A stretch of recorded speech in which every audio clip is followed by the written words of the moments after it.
Welcome everyone to the Hall Simmer channel.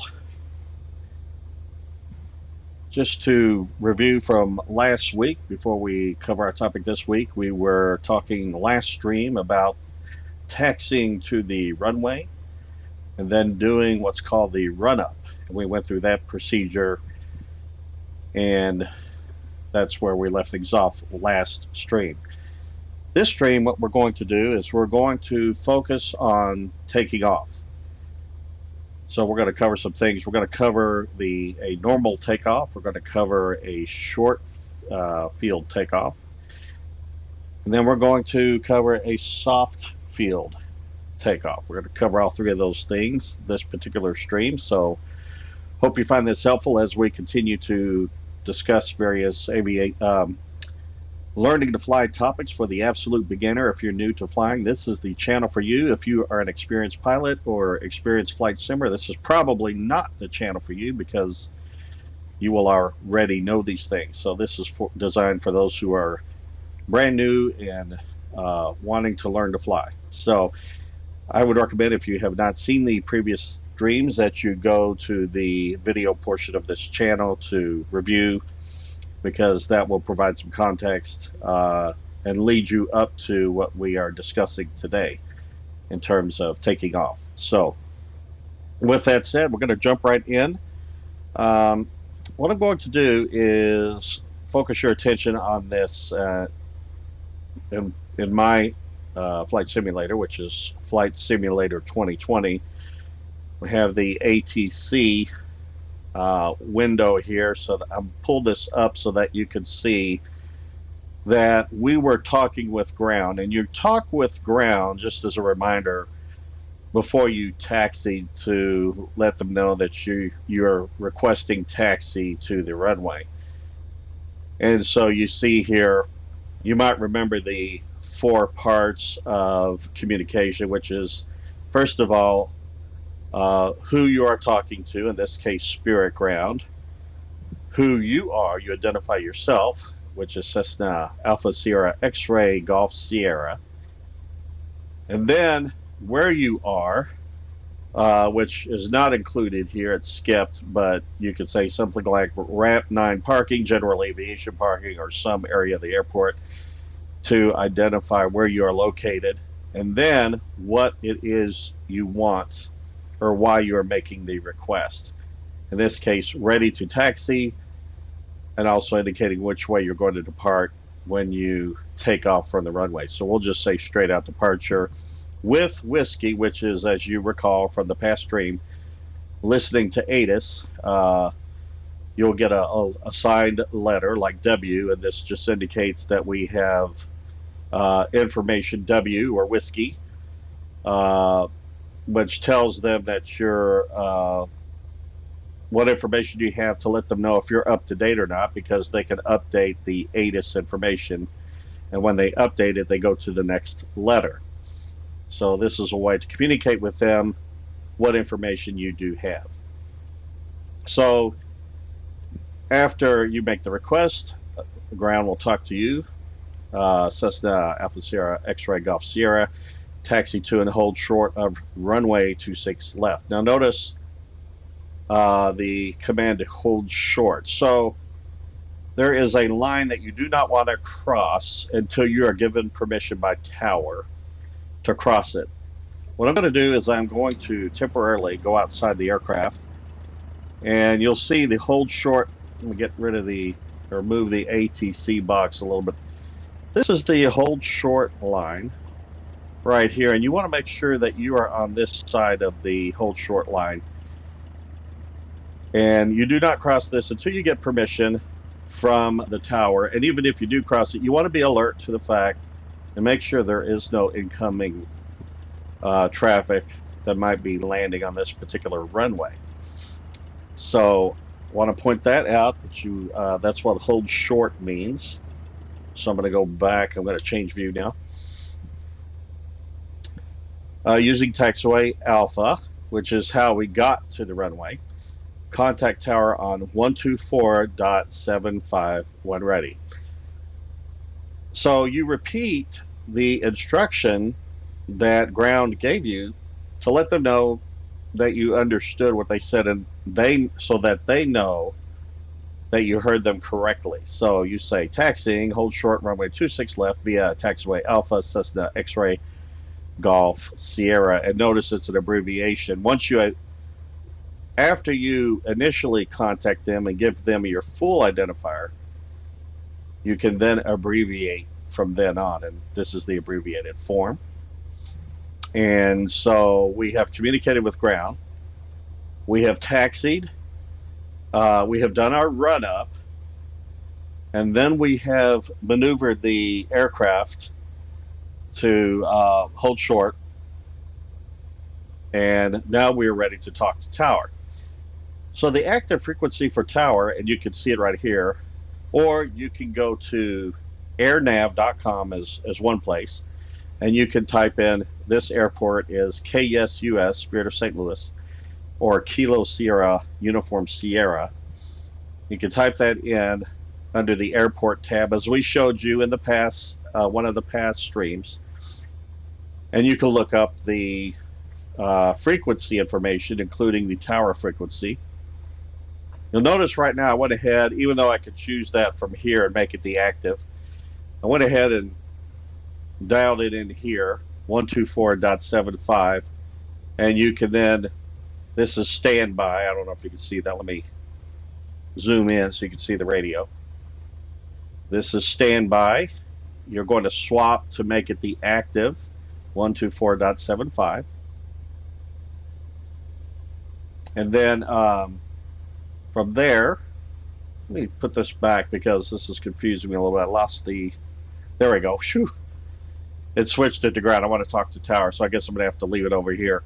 But if you did it yourself, you'd click this, and then you would talk to tower. You make sure it's in use. You also want to make sure this is on COM 1. This is COM 1. This is COM 2. So you want to make sure you're on COM 1 if that frequency is going to be here. If the frequency is down here, then you want to make sure you're on COM 2. So what I'm going to do is I am going to tune into Spirit Tower on 124.75. You'll notice it becomes the active and the standby. That's not, that's interesting. Instead of swapping like it should have.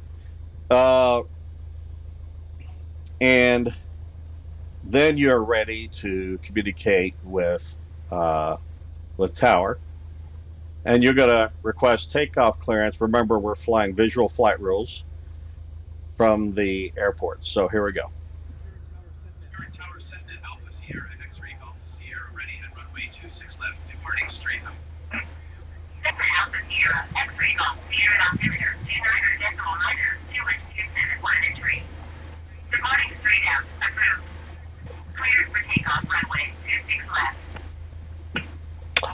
So we're going to repeat what tower said.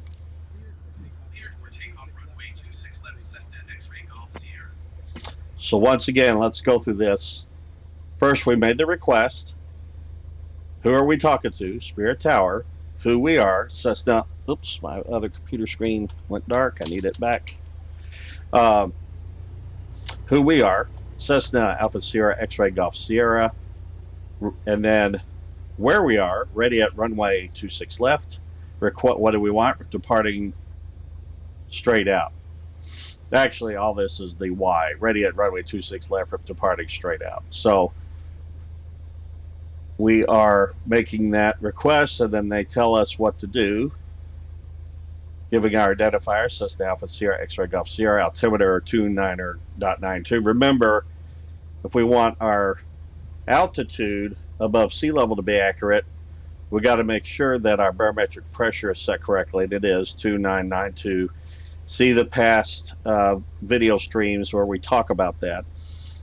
The wind again, they give you the wind, 271, which means it's coming in at 271. Let me show you that here, just as a reminder. Here is west is 270. So 271 is about here. So when we go to runway 26, the wind will be just off to our right, just a little bit touch off to the right. So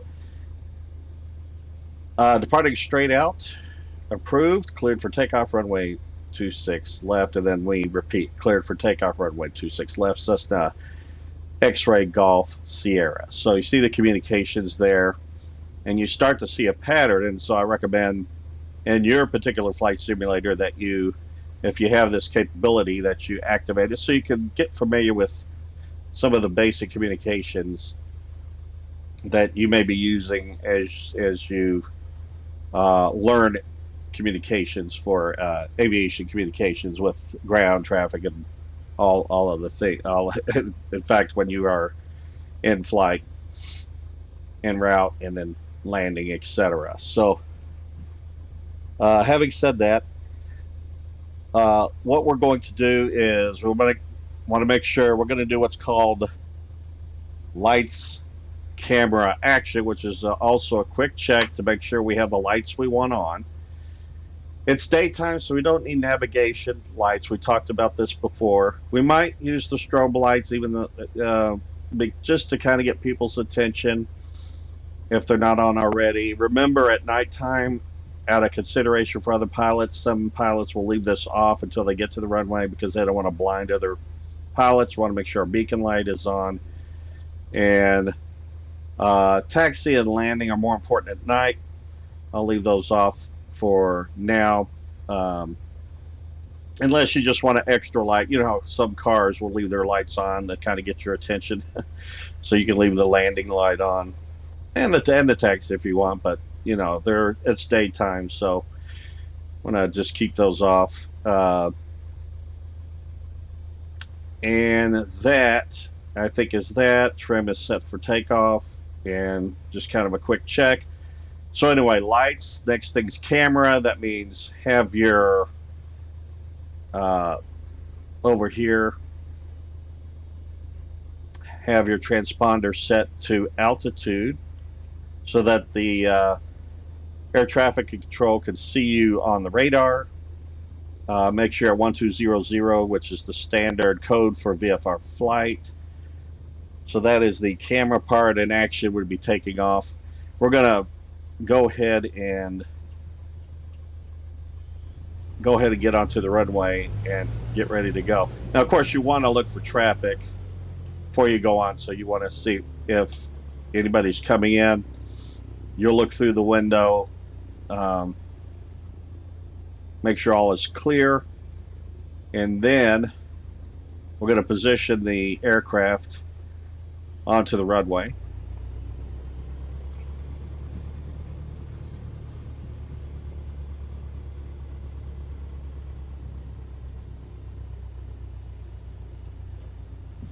And I'm going to go ahead and stop here for just a second. So what I want to talk about here is, I might even save the flight at this point because I'm going to purposely, go, I'll just turn around. I'll just do that. I want to talk about left turning tendency of the aircraft and what that means. So I'm going to show some graphics because a lot of aircraft have what's called a left turning tendency. And so bear with me as I pull this up.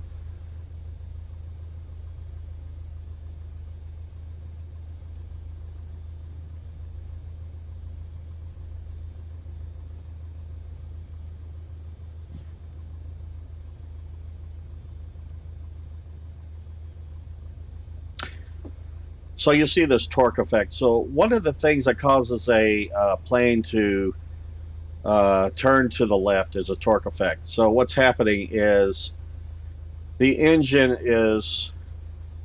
action of the engine is turning to the right, and you have a law which is basically Isaac Newton's law, which says for every action there is an equal and opposite reaction. You may have heard of that in the past. And so when you have the right spinning motion from the engine and prop, it causes a downward pressure, an opposite reaction on the left gear. And that is one of the things that causes a left turning tendency, because that downward pressure on the left gear causes more friction on the left tire. So that's one thing. The second item may not apply as much to the Cessna 152, but I'll show it anyway because it applies to other aircraft, especially tail draggers, and that is the next one.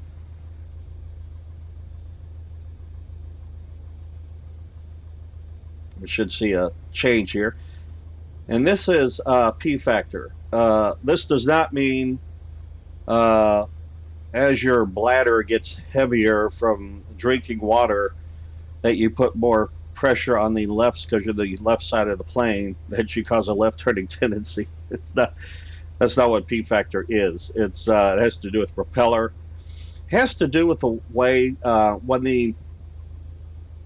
for example, when you're in a climb or when you're in slow flight or in your tail dragger and your propeller is at an angle to the wind, one side of the propeller is going to take a bigger body air versus the other side. And so that will cause a left turning tendency. Now, on the runway, because the Cessna 152 is even because of the tricycle gear, don't know that you see P factor as much in terms of the Cessna 152 being on the runway. But once it takes off and gets into the air, you would see a left turning tendency because then you're at an angle. Your angle of attack is the angle that you are at in relation to the wind coming towards you, and that causes a difference between the bite of air that the propeller takes out of the air, and so you get a left turning tendency. So that is P factor. And then to show another graphic, I'm going to pick this one.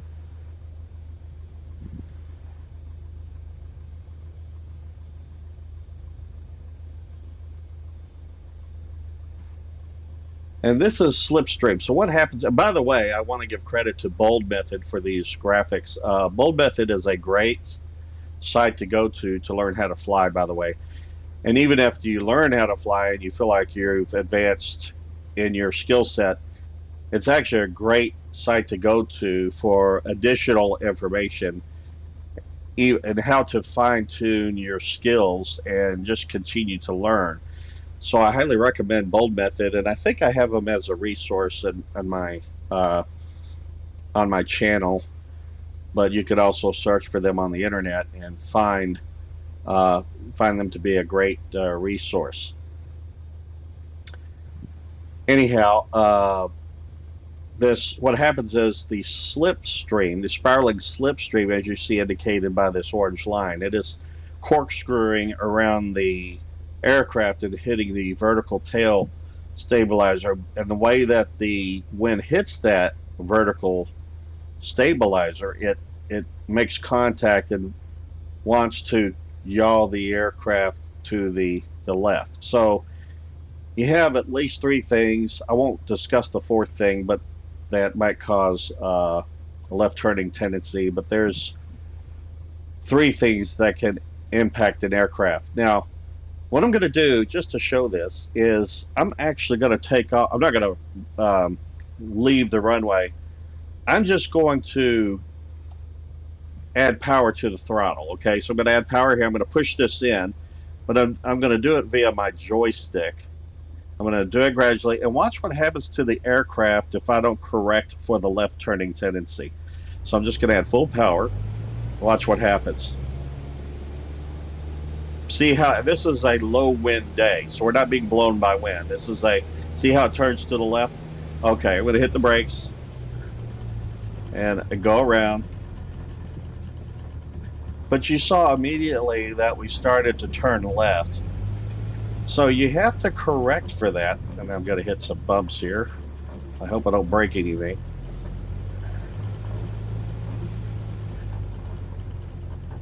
And so what I want to do is when I get back over here and get the plane lined up again,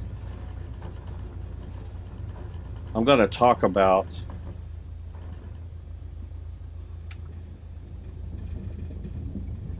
what you do to correct for that.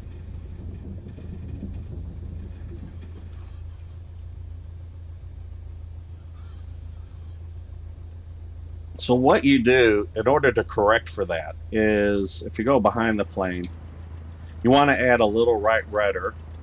So you want to basically do this to correct, so that to keep the plane centered to the runway. So you're going to be making rudder corrections to keep the plane lined up with the runway, so that it does it, so that you overcome the left turning tendency initially. And then you got other factors to be concerned about, like crosswind, which we'll talk about later. But for right now, just keep in mind that you'll have to apply rudder. And as we talked about before, you do that from the pedals below.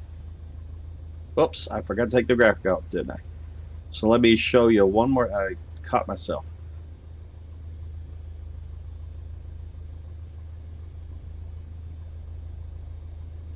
Take that graphic off and show you one more time.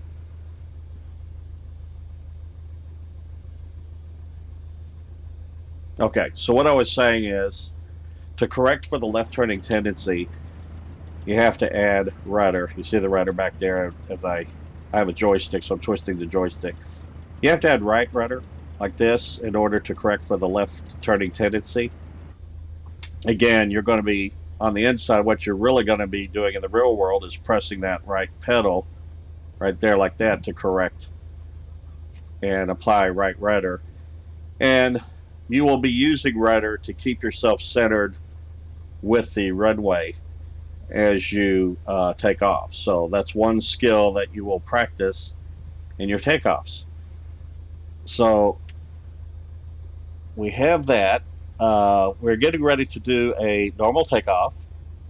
In this case, I'm going to leave my flaps at 0, which is where they are right now. You see it right there at 0.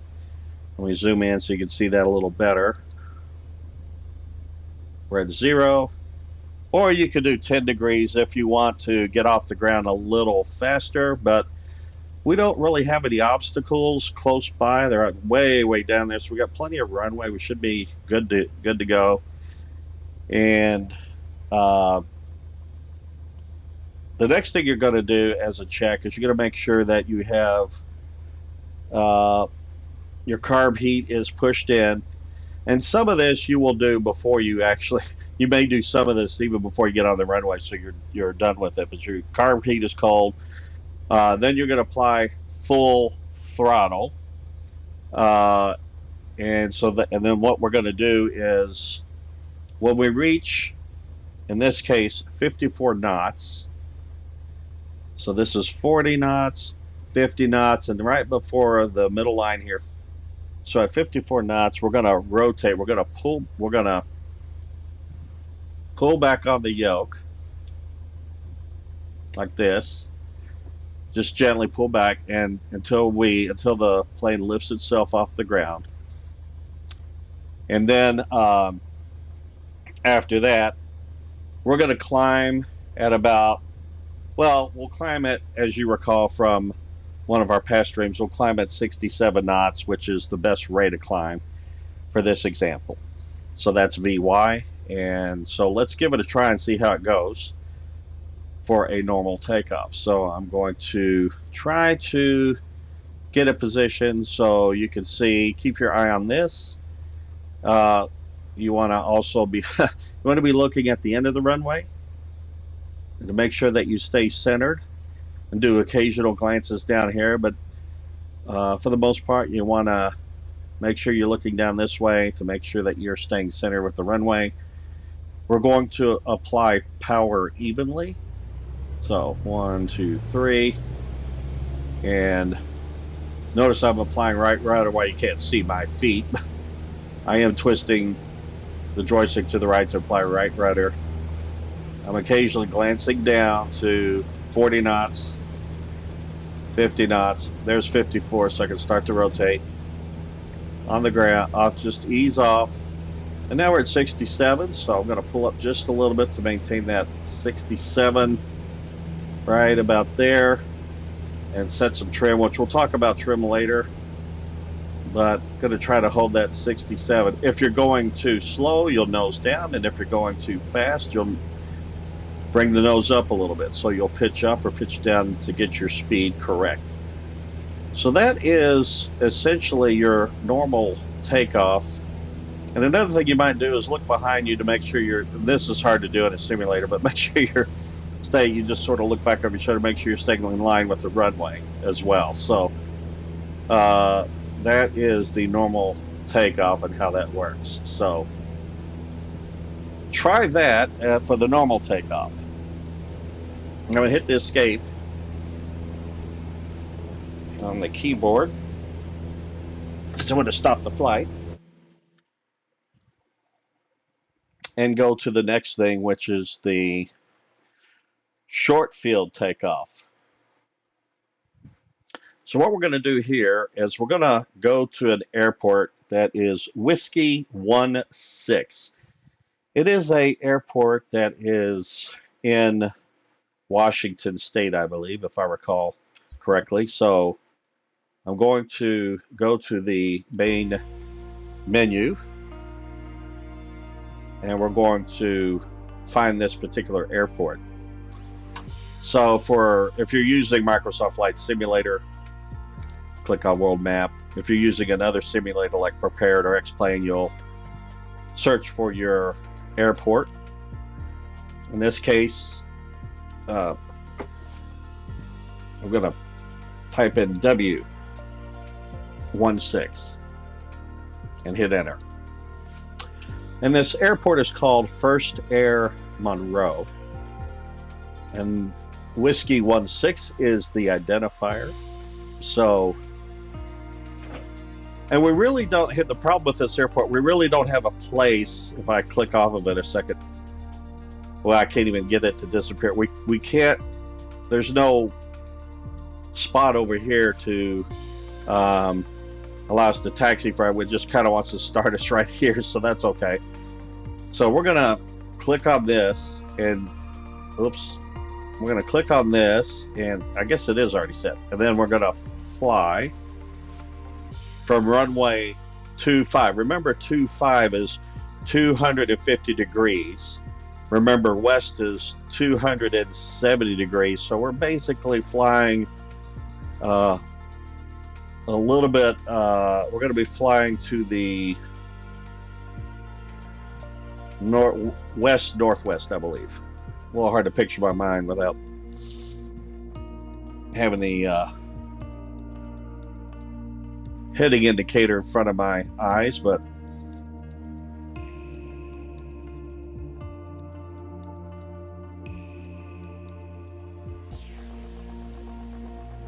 again, refer to the past few streams where we talk about how the heading indicator corresponds with the runway numbers, because that's important to understand. So again, if you're brand new and this is confusing to you, back up to the beginning streams that we have in the video library now, and you can see this is a basic runway, just one runway. It's a small airport, and this is a shorter runway. So basically we want to get off and you notice we got trees on the end, so we want to get off the ground a little faster than before. Now, you might recall that when you're communicating on a smaller airport, you're going to be on the CTAF frequency, which in this case is 122.9. And that's because this airport does not have a tower, it does not have ground. And so you are responsible for communicating to those who may be traffic coming in and out of this airport or flying around this airport. So you want to communicate and let them know where you are, what you're doing, so that they are aware of where you are, and they can also communicate back to you if they need to make you aware of where they are. So it's just being safe through communication. So in this case, we do have the CTAF as the active frequency right here.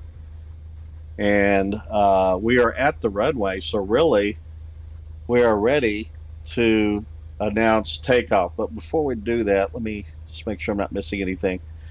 I think we are good. So we are going to do the same thing. We're just going to announce and depart straight out. So I'm going to select this one. Whiskey 16 traffic Cessna Alpha Sierra X-Ray Golf Sierra taking off runway 25 straight out departure. So notice again the parts of communication. Who are you talking to? Whiskey 16 traffic. Who are you? Your identifier. Cessna Alpha Sierra X-Ray Golf Sierra. And then what are you doing?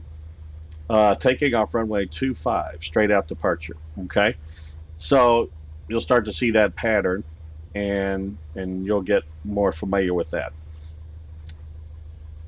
So we're going to do that very thing. But before we do that thing, I want to talk about how you want to set up for the short field takeoff. So the first thing you want to do is make sure your flaps are at 10 degrees, which they are in this case. You'll see if I just took them to 0 by accidentally clicking the wing flap knob here. We're at 10 degrees now. You want to be at 10. And this is the reason for that is, and I haven't really talked much about this, but if you look at the wing, what generates lift is, I think it's called the Bernoulli principle, where the way the wind comes over here is quicker than the wind underneath, and it generates lift on the wing, okay? And if you have flaps, it's going to generate more lift because the wind has to come over and cover even a greater distance, and it causes more lift, which allows you to stay in the air or fly at a slower airspeed. And that's why when you see, like, you're in a jet, you see the jet lower flaps, which generates more lift, which allows it to come in at a slower airspeed, therefore use less runway. Well, we want to take off a little quicker, get off the runway sooner, and so we use flaps to help us do that and to get over any obstacles that are ahead of us. So I'm going to go back in. Carb heat, again, that's pushed in for cold. We talked about carb heat in the past.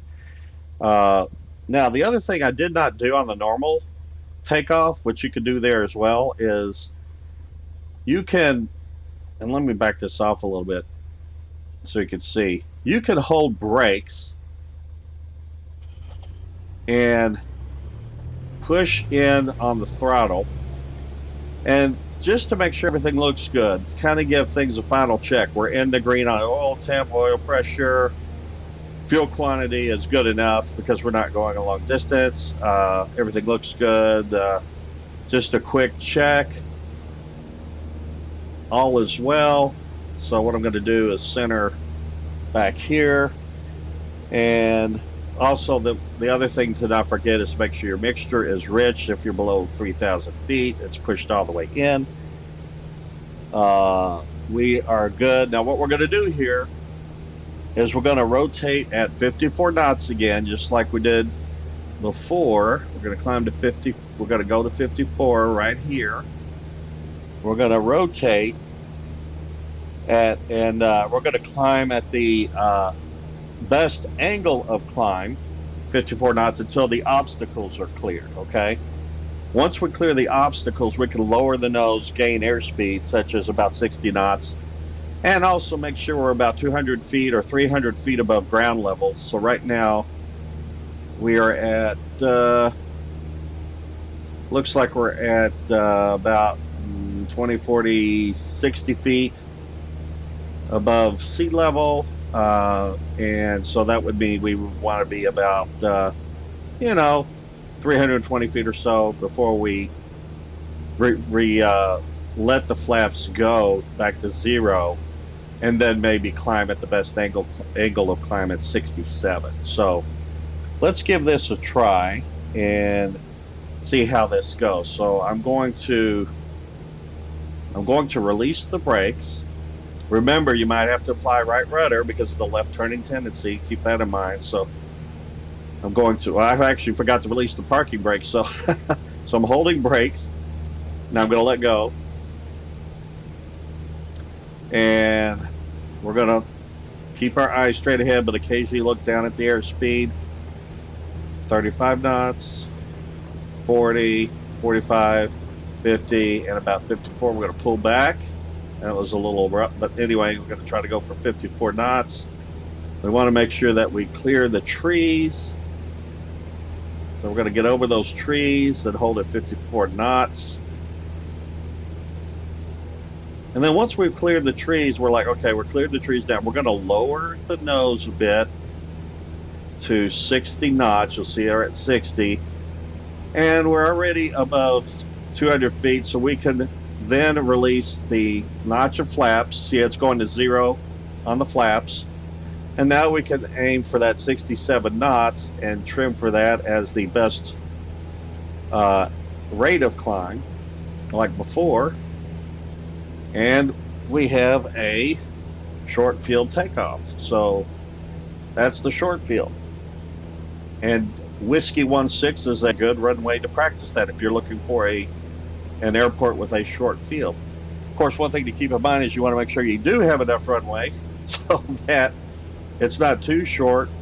And that will vary. You'll want to look at the pilot operating handbook or POH to see what the distances are for this particular aircraft based on weight and all that. Other conditions, heat could be a factor, how hot it is, etc. But I just want to give you the general feel for the short field takeoff. So that's how that's done. So I'm going to hit the escape key.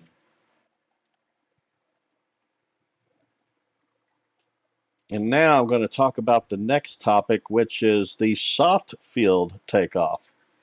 So what we're going to do for this one, we're going to use Point Roberts Air Park, which is 1 Romeo Lima. And we are going to look for that airport. So I'm going to go to the main menu.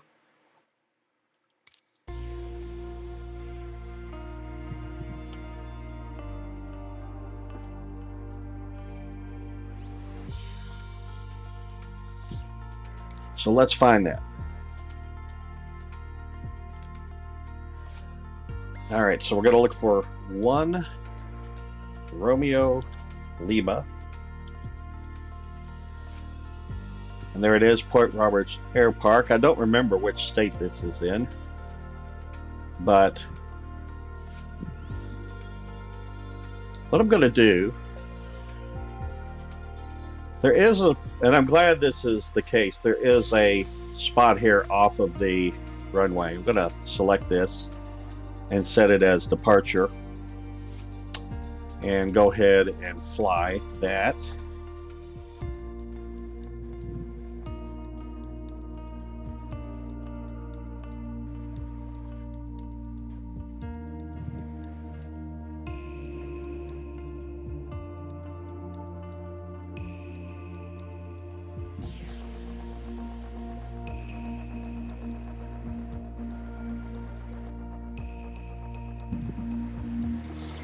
All right, now we are ready to fly.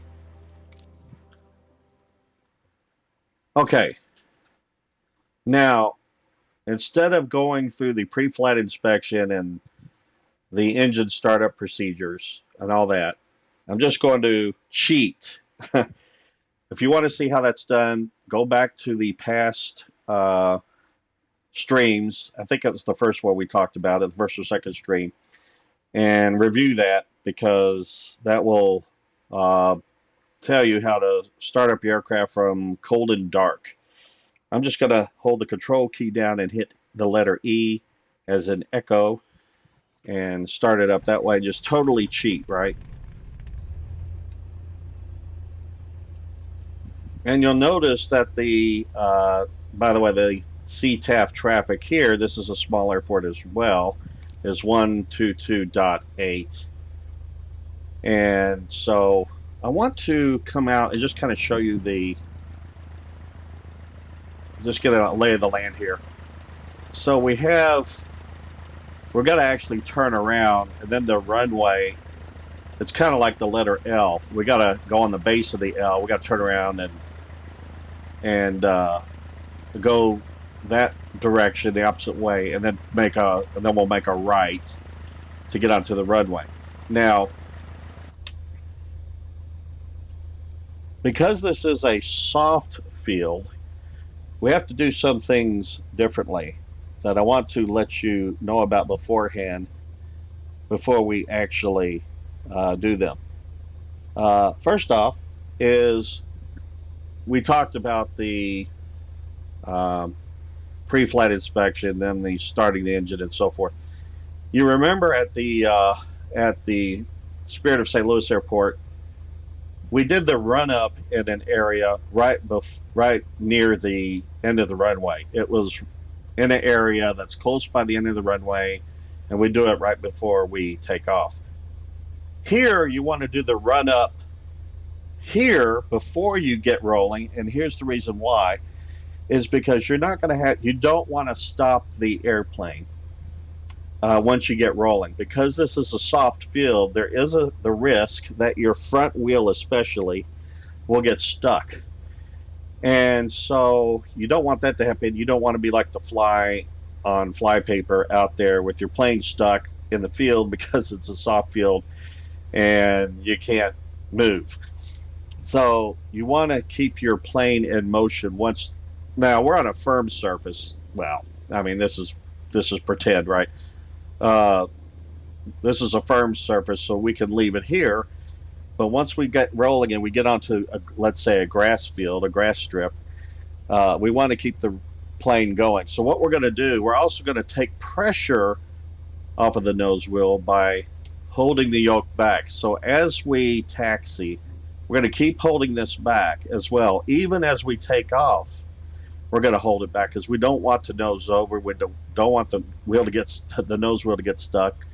So we're going to hold this back to keep pressure off of the nose wheel instead of doing this. So we're going to hold this back. The trick is, as you're taking off, to make sure you don't stall and also to strike the tail of your airplane. So you might even have to go in a little bit, just kind of watch. And it does take practice because it's a bit of a complicated takeoff. So you want to practice this and get good at it. And so those are some things to be aware of. And then what we're going to do, as soon as we lift off, we're not just going to take off up in the air. We're going to remain in ground effect because we're going to be taking off because we're holding this back, the yoke back. We're going to take off a little bit earlier than normal. And so we want to push the nose forward, not back into the ground like a lawn dart. We want to push the yoke forward again so that we gain airspace speed, but we're going to be in what's called ground effect. So I'm going to show you another image so you can see that. So bear with me as I pull that up.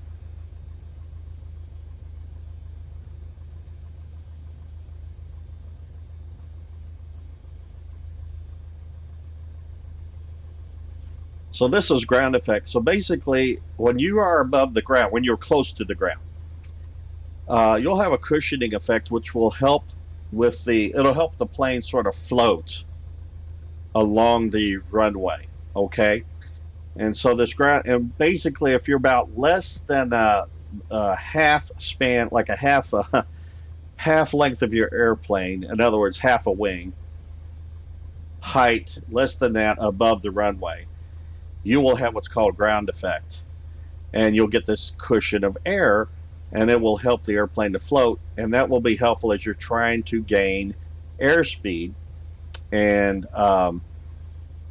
before you climb out. So now, if there are obstacles, you'll want to gain to airspeed to 54 knots for that best angle of climb, or VX. If you don't have any obstacles at the end of the runway, you can go ahead and increase your airspeed to, say, 67 knots and then climb out from there. So to get that best rate of climb, or VY. So we're going to do, I think we have obstacles at the end of the runway, so we'll go for 54 again. So these are things to keep in mind. Also, keep in mind you want 10-degree flaps So we're going to set that. And let's give this a try. I want to make sure my parking brake is off. It is. We're going to announce taxi, so let's do that again. 1 Romeo Lima traffic Cessna Alpha Sierra X-Ray Golf Sierra is taxiing to runway 16. So again, who are you talking to? 1 Romeo Lima traffic, who you are, Cessna Alpha Sierra X-Ray Golf Sierra, and what you're doing is taxiing to runway 16. Okay, so we're going to now do that. Now, as you're getting ready, you're not going to have time. You do want to watch for traffic, but you want to make sure that because you got to keep going to avoid getting stuck. So you, again, just be observant. Make sure you communicate that you're getting ready to take off. I may skip that part because I'm going to be focusing on just trying to taxi get the plane off the ground. But that would be option 4 for me here. Depart, announce takeoff, depart straight out when we get to that point, which is not too far in the distant future. I'm going to skip that part and we'll just focus on the soft field takeoff. So again, we'll pull the yoke back here, and parking brakes off, I believe. So we will get rolling.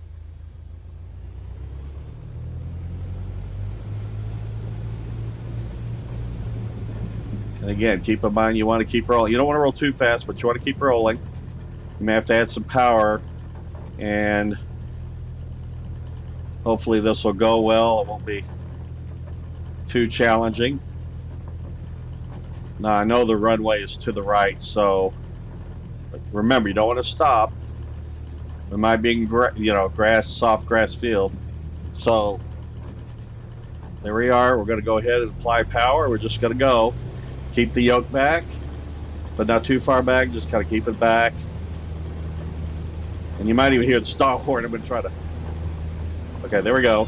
Now I'm going to try to keep the plane close to the ground to get ground effect. Increase speed, increase speed, increase speed. 54 knots. Pull back at 54.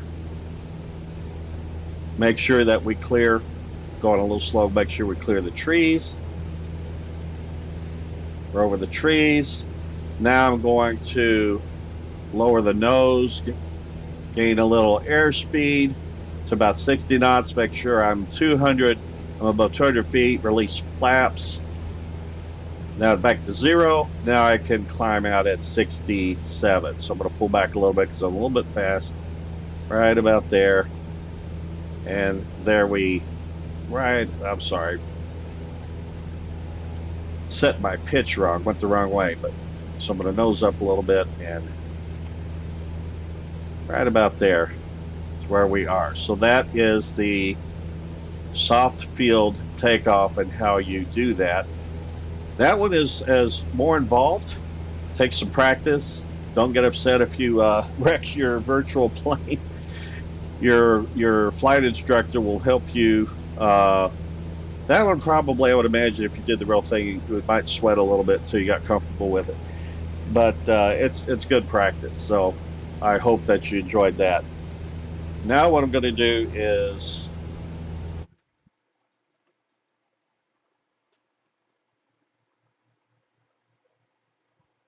talk just a bit about the crosswind takeoff. So at this point, oh, you know what? I forgot to take off the graphic, didn't I? Oh, man. Let me do the soft field one more time. I apologize, y'all. I'm gonna restart. I am so sorry. And I probably won't do it as well. What a bummer. I forget to take that off every time.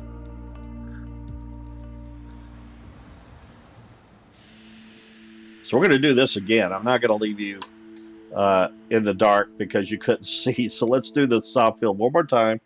I apologize. My bad. That's probably drives you nuts that you can't see behind the graphic. Let's make sure I got it off now. Okay, I think we're good now. So I'm going to do this again, holding the yoke back. Okay. Make sure the parking brake is off. Make sure we have 10-degree flaps. So I'm going to set the flaps to 10 degrees. You see that. right over here at 10 degrees, full rich. The other checks that you normally do, we're skipping because we've covered those in the past. So again, yoke is back. Going to advance. Again, we want to make sure we keep going. Once we get going, we want to keep going. I am so sorry I forgot to take that graphic off. So now I'm going to mess up when I do this. Because I had a real good one, or at least good enough. I'm going to keep going. Yoke is pulled back. Okay. You announce that you're going to take off to the traffic. Going to keep going. Going to add full power. Remember, we're going to rotate at 54 knots. We still have the yoke pulled back because we don't want the nose sticking in the ground. And it's going to lift off a bit early. So now we're going to lower the nose. Oops, I bounced it. See, I told you it wouldn't be as good. And we're going to stay until we get to 54 knots. It's climbing. There's 54 now. We're going to raise it at 54 knots for the best angle of climb to get over the trees. There's the trees. Oops, I went too low. That was bad. I'm going to stay at 54. Got over the trees. Now we can lower the nose to 60.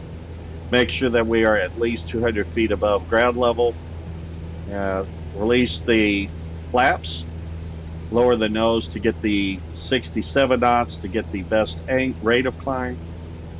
So I'm going to pitch for 67, raise the nose just a little bit. Right about there is 67.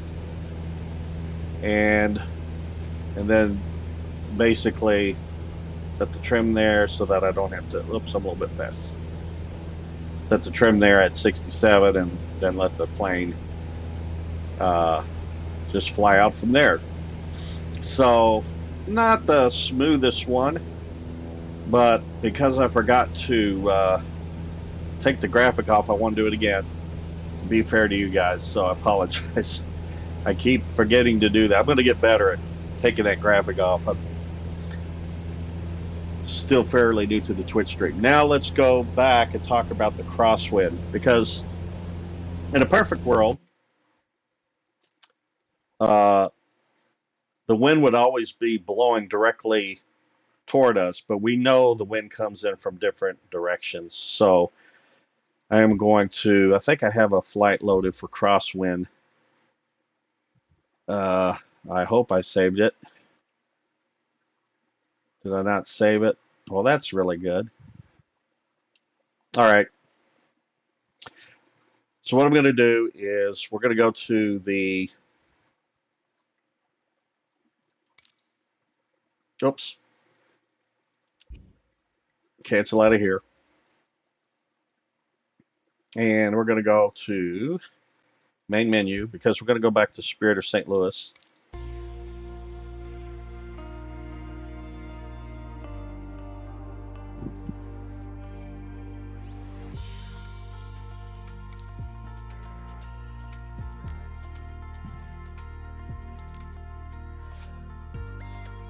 Okay, I'm going to back off. I'm actually going to start at runway 26 left here. So we'll, oh, it's set there already. So I'm going to fly.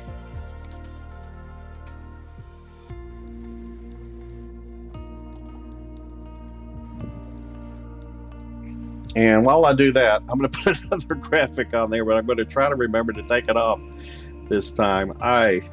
Horrible. If I have it, did I even put the graphic on there? I don't think I did, but I think I can describe it okay. I don't think I did a crosswind graphic anyway. So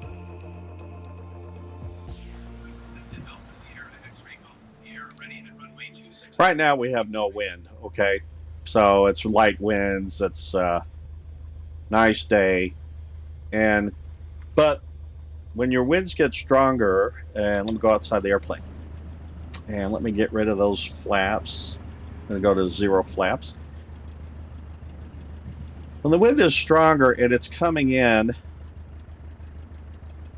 from the right side. If it's coming in from the right side, that's a crosswind. So not a head-on wind, but a crosswind anywhere from here, here, could be here, or here, or here. The wind, if it's strong enough, it wants to try to lift this wing, the right wing. So to counteract that, to keep that from happening, when you first take off, you'll have your yoke turn to the right, and on the outside, your right aileron will be up. That kind of counteracts that lifting tendency. And what happens is, as you gain airspeed, you will be able to gradually decrease the aileron and then be able to lift off. So this, if you don't do this, you'll have trouble controlling the plane on the runway. So you, not only do you have to think about the rudder for left turning tendency and all that, and also for winds, but you also want to think about your aileron as well. And for winds coming in on the right side, you will want to have that right aileron up to counteract the tendency for the right wing to lift up. The same is true on the opposite side. So if the winds are coming in on the left side of the plane from any direction, whether it's behind or 90 degrees to the plane or from an angle this way to the right, on the right side and coming in this way, you'll want to have your right aileron up to counteract this wing from lifting up and making it difficult to control the aircraft. Okay. Now, I will be honest, it is hard to do this with a yoke, because the yoke, you get the rudder, the elevator in the way, and it controls the rudder. And I just find that the joystick's harder to use. It's more of a challenge versus, say, I would imagine a yoke is easier to work with. So if you can afford a yoke, great. But if not, it takes a little bit, I think, more work with a joystick. At least I picture it that way. I could be wrong. But what I'm going to do is try to do this, but I think I'm going to try to see if I can set the winds. Let's see if I can do that here. So right now, ground level winds, we're going to set them at about 8. Let's say 8 or 9 knots. Let's do about 8.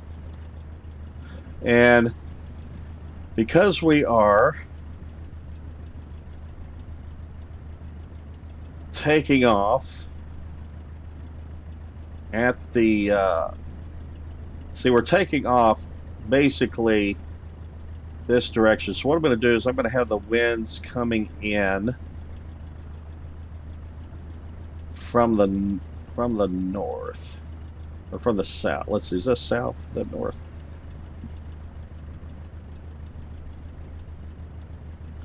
Winds are blowing in from the south, so they're coming in from 180, which is south, 180 degrees. So that would mean that, based on the way we're facing, they're coming in from our left side, I believe, because that's south, yeah. Because we're facing almost west, just a little bit off from that. So once again, I forgot to remove the graphic. So let me do that. See, I knew I'd do it again. Just wanted to get talking. So what I'm doing, I'm setting the winds. So to rehearse this, I set the speed at, let me back up just a second. I chose the cloud. So if you're a Microsoft Flight Simulator, you do it this way. If you're in another simulator, you sort of have to figure it out. But the cloud, ground level, I bumped the winds here to 8 knots. They were way down here, calm winds. So I bumped them to 8 knots.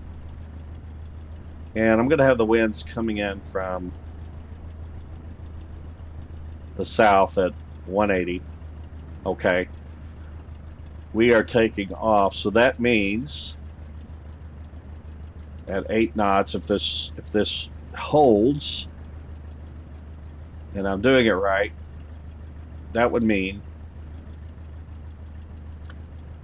and we'll find out because the windsock is way at the opposite end, which I can't even see right now, but we'll see if this works. So right now, that means the winds, see the south here? 180. So this is 180 degrees. The winds are coming in from our left, basically, almost at 90 degrees. So this is almost a direct crosswind. And so what I'm going to do is, first of all, I'm going to make sure my brake is off, because I do this all the time. I take off and forget to take the, actually, not the flaps. I want the brake off. Sometimes I hit the wrong button. Okay, parker brake's off. So what I'm going to do to counteract the wind, I'm going to have the yoke go like this, and then I am going to, as we pick up airspeed, gradually remove the deflection of the aileron so that we take off. And plus, I have to kind of keep the rudder in mind as well, because I have to have the rudder.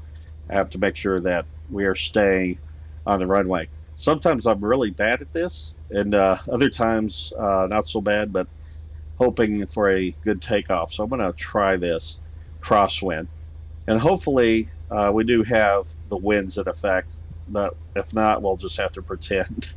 And I'm going to go ahead and apply power, and we'll take off at 54 knots again. So we're gaining speed. I'm going to gradually, as we're gaining speed, remove the aileron.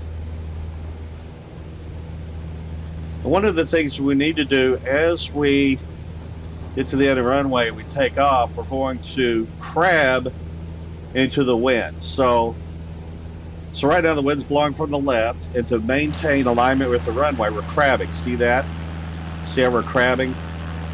If we don't crab, we'll blow off course from the runway. So you always want to crab it to the wind. If it's coming in from the left side, you crab to the left. And you may have seen airplanes doing this. If you look up at the sky, you may notice that they're crabbing because they're adjusting for wind. So we're crabbing. Where is the windsock? There it is. See how the windsock is pretty much blowing straight below there? So we were having to crab to adjust for that and to maintain sorry, I got a little bit wild there with the plane. To adjust for that and maintain alignment with the airplane. So that's how you do a crosswind takeoff, and that's a good one to practice as well, because in reality, more than not, you're going to be dealing with some sort of crosswind. And of course, the stronger the wind, there's a limit too. You don't want to be in winds that are, especially a direct crosswind that goes higher than 15 knots, because there's limits to the Cessna on what it can handle in terms of crosswind. So don't get out there on a 30-knot wind day. That's not good. So anyway, with that said, I think I've covered all I want to cover today as in terms of takeoffs. And I think we're going to talk more about instruments in the next stream or two that's coming up in the near future. So look forward to talking with you guys then, and hope that you enjoyed these various procedures as they relate to takeoffs. Try this on your simulator and give it a shot, and let me know how it goes for you. And I hope that you enjoy the process. We will see you next time.